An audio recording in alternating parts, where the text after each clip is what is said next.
Exit poll results వచ్చాక YCP నేతల నోటి నుంచి మాట రాకపోవడంతో ఆ బాధ్యతను మళ్ళీ సజ్జల రామకృష్ణారెడ్డి తీసుకున్నట్టయితే పరిస్థితి కనిపిస్తోంది. ఆయన మీడియా ముందుకు వచ్చి కొన్ని సంచలన వ్యాఖ్యలు అయితే చేశారు.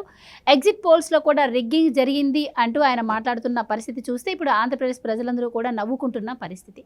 ఎలక్షన్స్ అయిపోయాక సైలెంట్ ఓటింగ్ మొత్తం మాకే పడింది అని చెప్పిన ఆయన ఇప్పుడు ఎగ్జిట్ పోల్స్ని నమ్మకండి, మేము పాజిటివ్ ఇంప్రెషన్తోనే ఉన్నాము, మాకంతా పాజిటివ్గానే జరుగుతుంది అని ఆయన మాట్లాడుతున్నారు. సో మరి దీనిపై మరిన్ని వివరాలు తెలుసుకునే ప్రయత్నం చేద్దాం. మనతో ఉన్నారు senior political journalist doctor Durga Vadlamani గారు. నమస్కారం మేడం. నమస్తే. సో సజ్జల రామకృష్ణారెడ్డి ఈరోజు మాట్లాడే మాటలు చూస్తుంటే అసలు ఆయన క్లారిటీగా మాట్లాడుతున్నారు. ఆయనకు ఒక క్లారిటీ ఉందా అన్న అనుమానం అయితే వస్తుంది. సైలెంట్ ఓటింగ్ మొత్తం మాకే పడింది, మా పార్టీ అధికారం సాధిస్తుంది అని చెప్పారు. ఈరోజు చూస్తేనేమో మరి ఎగ్జిట్ పోల్స్లో అంతా వాళ్ళకి రివర్స్ వచ్చేసరికి ఎగ్జిట్ పోల్స్ని నమ్మాల్సిన అవసరం లేదు, మేము చాలా పాజిటివ్ మైండ్తో ఉన్నామని చెప్పి ఆయన చెప్తున్నారు. సో మరి చెప్పకనే చెప్తున్నారంటారా ఇంకా మా పని అయిపోయింది అని? చాలా క్లారిటీతో ఉన్నారు వాళ్ళు ఓడిపోతామని, అది బాగా అర్థమైంది వాళ్ళకి. అందుకే ఆయన అసలు మొహంలో చూసారా మీరు ఎలా ఉందో మొహం, ఆ హుందాతనం కానీ. ఎప్పుడు సజ్జల గారు ఎట్లా ఉండేవాళ్ళు, ఒక ప్రెస్ మీట్ పెడితే ఆయన మామూలుగా ఉండరు అసలు. అలాంటి మనిషి నిన్న అసలు చాలా డల్గా ఆయన ఏం చెప్తున్నారంటే అంతా ఈవెన్ మీరు చెప్పినట్టుగా రిగ్గింగ్ చేసేసారట. అంతా చంద్రబాబు చెప్పినట్టే వాళ్ళందరూ వింటున్నారు. ఎవరు వింటున్నారో అర్థం కాలే. ఇప్పుడు ఈ సర్వేలు చేసిన వాళ్ళందరూ ఎవరండి, ఎవరికి సంబంధం? ఒక ఆరామస్థాన్ ఒక్కళ్ళే నెగిటివ్ ఇచ్చారు నిన్న వచ్చిన సర్వేల్లో. మనకు తెలిసి 2 సర్వేలు ఏమో నెగిటివ్ వస్తే మిగతావన్నీ కూటమికే వచ్చాయి. ఈ 2 సర్వేలే వైసీపీ కూటమి వస్తుందని చెప్పాయి. ఆరామస్థాన్ మరి 150, 140 ఎందుకు చెప్పలేదండి? ఆయన 104 దగ్గర ఆగిపోయాడు. ఆయన 94 టు 104 ఆగిపోయాడు ఎందుకు మరి? 49.51%, 59% ఎంతో చెప్పాడు ఆయన. అంత చెప్పిన మనిషి మరి అంత పర్సంటేజ్ వచ్చినప్పుడు 56% మహిళలు వేసినప్పుడు వైసీపీకి ఇంకా ఎక్కువ సీట్లు రావాలి కదా. అంటే ఆయన లెక్క మనం మాట్లాడుతున్నాం అంటే నీ లెక్కలు తప్పాయి, నీ లాజిక్ ఎక్కడో మిస్ అయింది. కాబట్టి ఆ లాజిక్ మిస్ అవ్వడం ఈయనకి బాగా అర్థమైంది మన సజ్జల గారికి. అందుకే నిన్న గొంతులో గాంభీర్యం లేదు, మాట చాలా నార్మల్గా మామూలుగా మాట్లాడారంటే ఇంకా తప్పదని చెప్పి ఆయన ప్రెస్ ముందుకు వచ్చారు తప్ప చెప్పడానికి అక్కడ ఏమీ లేదు. విషయం అందరికీ తేటతెల్లమైంది. మొన్నటి వరకు ఏం చెప్పాడు ఆయన, మాదే గెలుపు అని చెప్పారు వీళ్ళందరూ.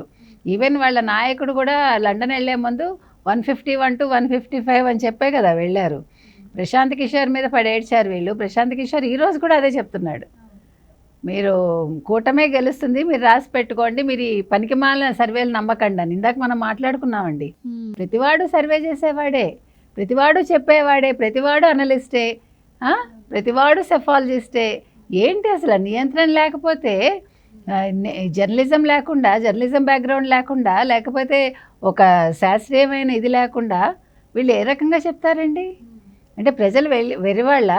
ఈయన ఒక 500 శాంపిల్స్ తీసేసుకుని అందులో 100 శాంపిల్స్ పోతే 400 శాంపిల్స్తో ఆరామస్తా అని చెప్పేస్తాడా వైసీపీ గెలుస్తుందని? మొన్నటి వరకు ఇదే ఆరామస్తా అని ఏం చెప్పాడో మనకు తెలుసు. కాబట్టి వీళ్ళు మాట్లాడేటప్పుడు ఆలోచించుకోవాలి.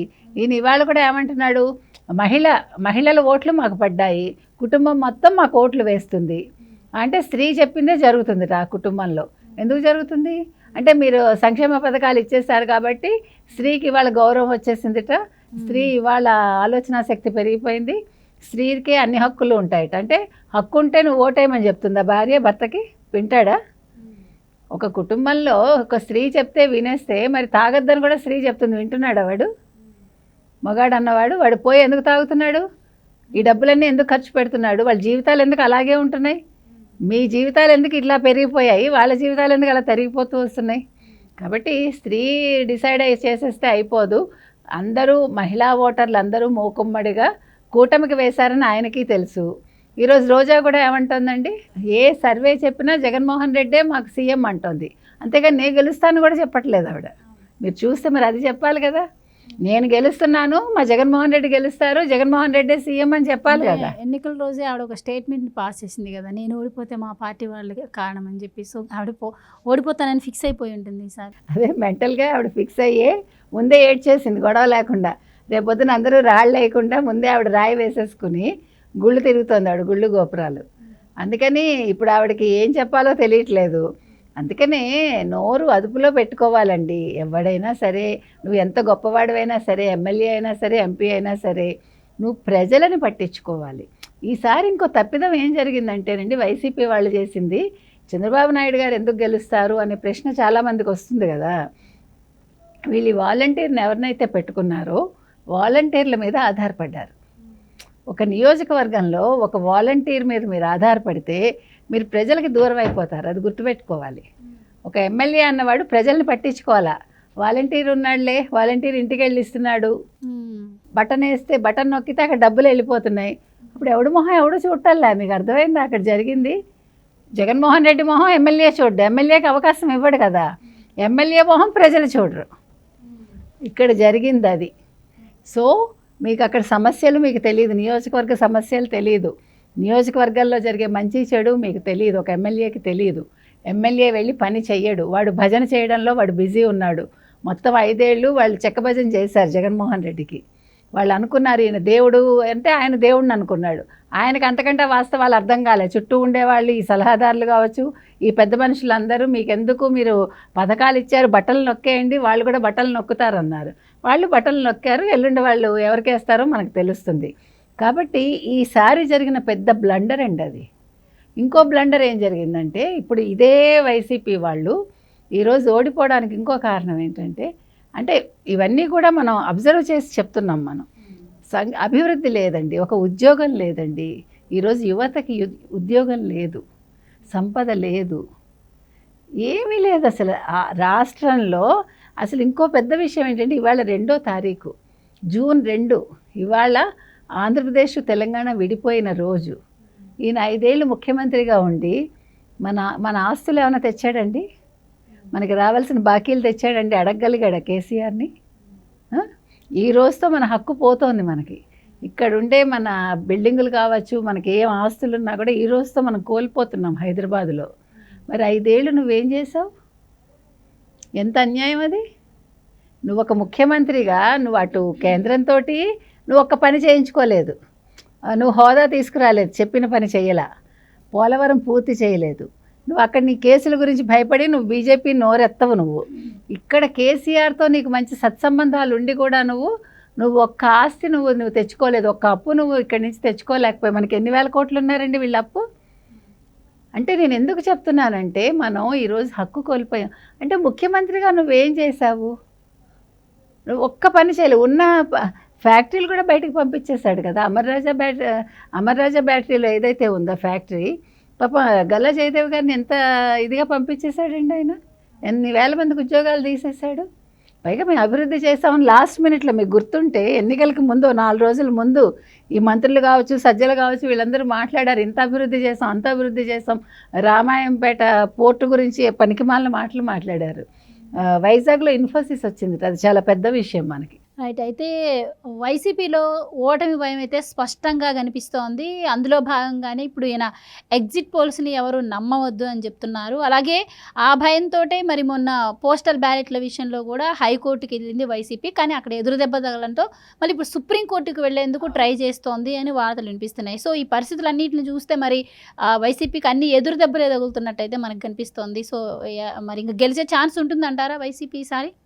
వైసీపీ గెలవదు, సుప్రీంకోర్టుకి వెళ్ళినా గెలవరండి. ఎందుకంటే ఇప్పుడు ఒక కేంద్ర ఎన్నికల సంఘం ముద్ర వేసింది, ఆమోద ముద్ర వేసింది. వాళ్ళకి రూల్స్ రెగ్యులేషన్స్ తెలియకుండా మాట్లాడరు కదండి. వీళ్ళు కూడా తెలిసే కావాలని, అంటే ఎదుటి మనిషిని వాళ్ళు, అంటే అపోజిషన్ని వాళ్ళు తప్పుపట్టడం కోసం ఈ నాటకాలన్నీ. మీకు అర్థమైందా? వాళ్ళకి రూల్స్ రెగ్యులేషన్స్ తెలియక కాదు అధికార పక్షానికి. ఇట్లాగా ఒక టైం గడపడం, ప్రజల్లో మేము చేసాం సుమా, మేము పోరాడాం సుమా, కానీ ఎదుటి వాళ్ళు తప్పు చేశారని లేనిది ఉన్నట్టు చూపించడానికి ఈ నాటకాలన్నీ వాళ్ళు. కాబట్టి వీళ్ళు సుప్రీంకోర్టుకి వెళ్ళినా ఒకటే, ఏం వెళ్ళినా ఒకటేనండి. కూటమి అయితే నెగ్గదు. ఈసారి డబ్బులు పంచలేదు వాళ్ళు, అందుకని మినిస్టర్స్ అందరూ ఇప్పుడు తలలు పట్టు కూర్చున్నారు. వాళ్ళు నమ్ముకున్న వాళ్ళు వాళ్ళని నట్టేట ముంచారు, వాలంటీర్లు కూడా నట్టేట ముంచారు. మీకు ఇంకో సంగతి తెలుసా? వాలంటీర్లకు ఎవరైతే వీళ్ళు 2 నెలలు జీతాలు ఇస్తామో మీరు రిజైన్ చేయమని వాళ్ళని ఎన్నికల విధుల్లో, అంటే డబ్బులు పంచడానికి ఉపయోగించుకున్నారు. వాళ్ళు డబ్బులు పంచకుండా వాళ్ళు డబ్బులు దాచుకున్నారు వాలంటీర్లు. కనీసం అంటే వాళ్ళ జీవితంలో వాళ్ళు ఒక మరి మంచి పనో చెడ్డ పనో వాళ్ళు బాగుపడదాం అనుకున్నారేమో. సో ఇప్పుడు అందుకని వాలంటీర్ల గురించి 1 వీక్గా ఎక్కడైనా ప్రస్తావన ఉందా మీకు? వాళ్ళు వాలంటీర్ల గురించి మాట్లాడుతున్న నిన్న పెన్షన్స్ పడ్డాయి, పెన్షన్స్ గురించి ఏమైనా గొడవ జరిగిందా? 2 నెలలు హోరెత్తించేశారు కదా. ఫస్ట్ వస్తుందంటే ముందు పెన్షన్ల గురించి, వాలంటీర్ల గురించి, చంద్రబాబు నాయుడిని కూటమిని తిట్టడంలో వాళ్ళు బిజీ ఉన్నవాళ్ళు 1 వీక్గా వాళ్ళు మాట్లాడలేదు. నిన్న కూడా మాట్లాడలేదు. నిన్న సజ్జల ప్రెస్ మీట్ పెట్టారు, మాట్లాడలేదు. సర్వేల గురించి మాట్లాడాడు ఆయన. సర్వేలు నమ్మకండి అని చెప్పాడు అంతే. అంటే వాళ్ళకి తెలుసు ఈ సర్వే అంటే ఆరామస్థాన్ సర్వే కూడా నిజం కాదని వాళ్ళకి తెలుసు కాబట్టి ఆయన సజ్జలు ఈ సర్వేలు నమ్మకండి అని ఆయనే చెప్పాడనమాట. కాబట్టి వాళ్ళు గెలుస్తారో ఓడతారో ఇప్పుడే మీకు అర్థమై ఉంటుంది ఈ పాటికి. అందుకని ఎల్లుండి మంగళవారం మనకి మధ్యాహ్నానికి రిజల్ట్ వచ్చేస్తుంది. Right, thank you so much.